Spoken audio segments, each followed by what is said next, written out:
It's here for Yamamuni Akwaba about Melodies Podcast YouTube channel. So Yamamuni Akwaba about Melodies Podcast YouTube channel. So now still as a Ghana ayawaso West Wagon in MCC no Mzafina and Grofo realize how serious that issue is because Sisiana Yenyanti say enye civilians pe na so-called national security for no bomo. You realize say omo bu police for being so. Na obi a yese omo ni police for air coordination. Eba ne saying eno mutumi echi police for so bomo. Na videos bebre asha say so round a wo hu senia omo bo nkrofo bi mo a etie for enye easy. Na ase sisia ena nkrofo opinion leaders asha say so mo kan ho asem. Msafian so realize how serious this issue is omo asha say kan ho asem. Na Ghana mrano krane trese national security about omo election national security eni kwan say omo beko near election grounds kra oba Ghana mremo asa na eche na aside that ne krano wo hwe national security for call ya send your dress your mukita etu ene max na ase omo ko bon krofo hu ena election so there enye baby aye bon krofo hu because you want people to come out to vote into okona ko intimidating krofo with your appearance kra na na trese person krofo beba beto aba na a security analyst bi aye friend Adam Bona or very popular na wababontin ebebisa 21 questions we bisa the national security and the government 21 questions at here for me the mobefa questions ni muna ya share how valid those questions are na ya share whether these questions at least make some sense. Now, the first question I'll say, what's the name of the commander who led the supposed national security operatives into the deadly shootings at La Baoleshi? Naturally, say, national security for na Monsieur Omokoye no commander na oni Omokoye no ana olidi omono your friend is saying because Osha Adam Bona a security expert into no wonderful for ewo army any police mu like in down phone penny for into no all can asem no say obi ene man into yes ankofu bi shuti ewo by election ground so ena ono ebisa ne down for no mo aminim any police nim say then they see jama army mo deploy mo crowd bi alcohol say mo nko attacking crowd bi ana ena army ni police for ni say da bi omo de omo nim ho hwe nti no onu bisa say what is the name of the commander nti senior omo ababontin ebe train say national security for ye mu bebre ye nim say o political party vigilantes na ye de omo akoshe so called national security mo ena ye bisa say mo na mo ka so mo national security for na omo commander na ye friend saying because as a no mu ni leader omo nam no mo bobo nkrofo nti no mo commander na ye friend saying. Number 2, almost say, what is the level of training, rank of the commander who led them, if any? Not just as a commander, because Edi Omunim Ekoya. Or no, the level of training it drew him because the commander be Edu Ebi is a commander level. Now say he training a year. Ma ranting in year Addo Omokoya. Until commander be any Omokoya, the level of training it drew him. Number 3, I say, who issued the instructions to shoot?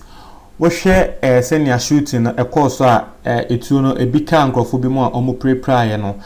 ye bisa say one and more 2 minutes on shoot because shooting there a very serious case you know about police or security officials now unless your life is at risk unless the enemy is also shooting at you but we wako baby nkrofo no munkite etu nti no you need instructions you need a command to shoot nti one ekatrom so mun shoot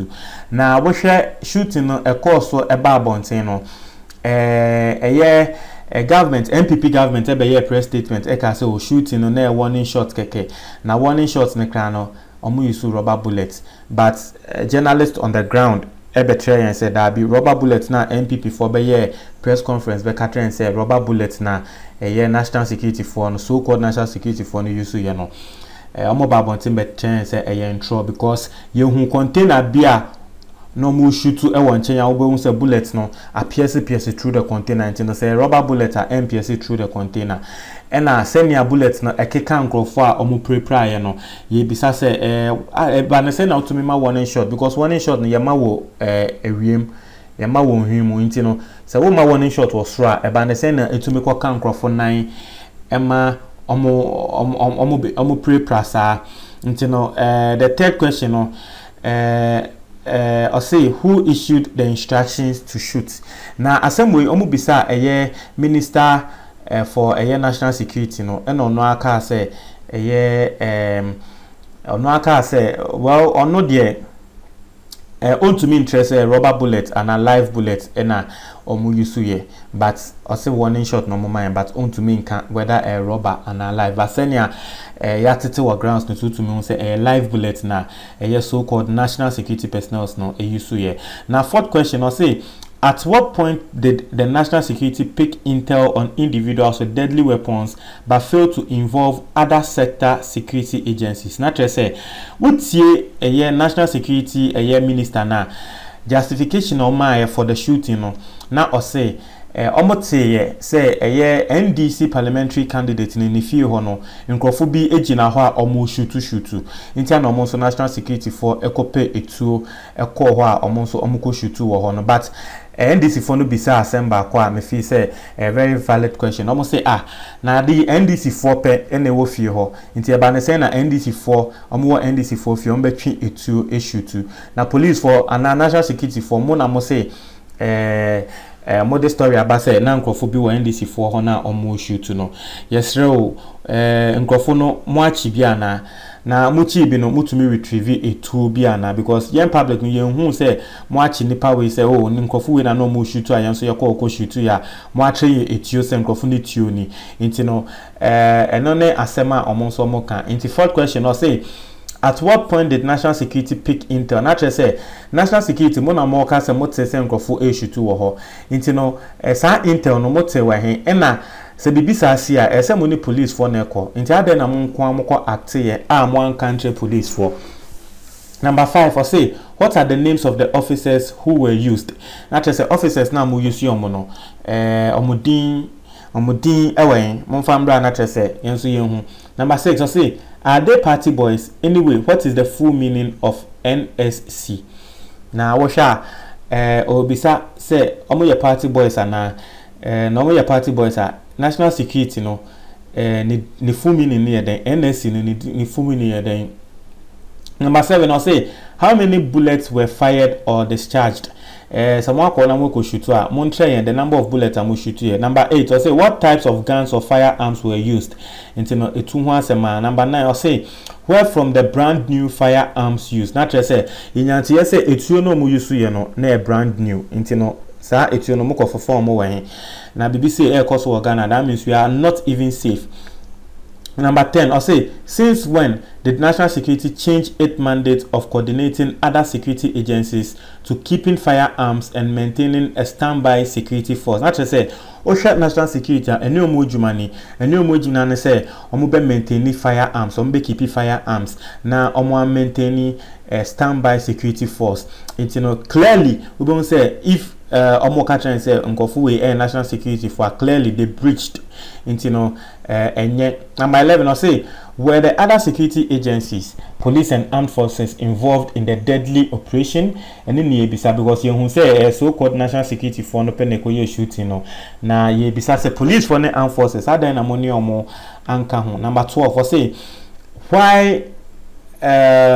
were meetings leading to that operation not held at the National Security Ministry but a private home? Naturally say we share before National Security for no be movie akọ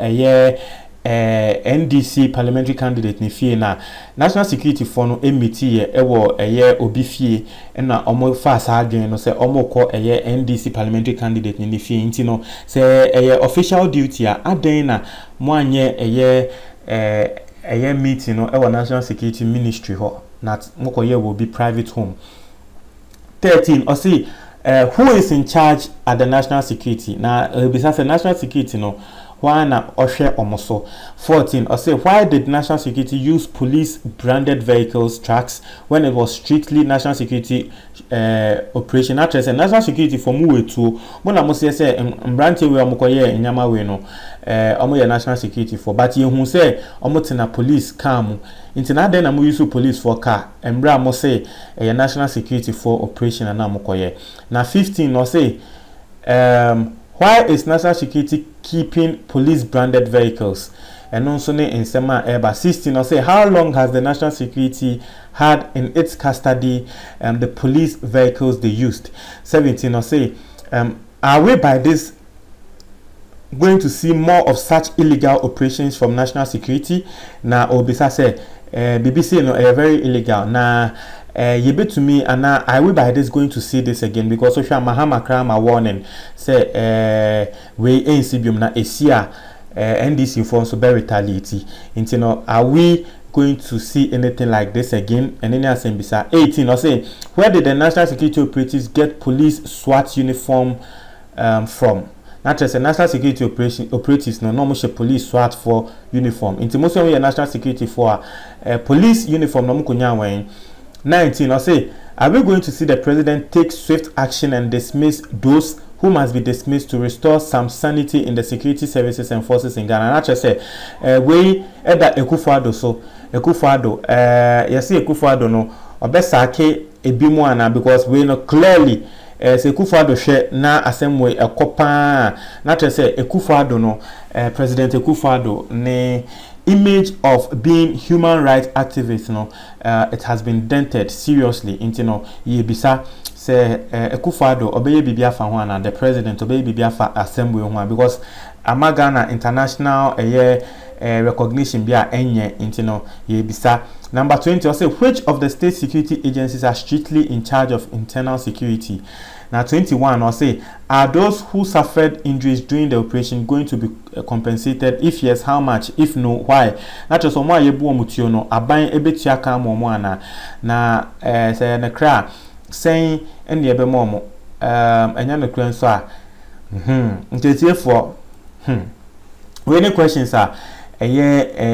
security personnel be ebisa we any question are security I mean experts be ebisa Adam Bona ebisa nti chewa dwen e wo comment box ni mo me da say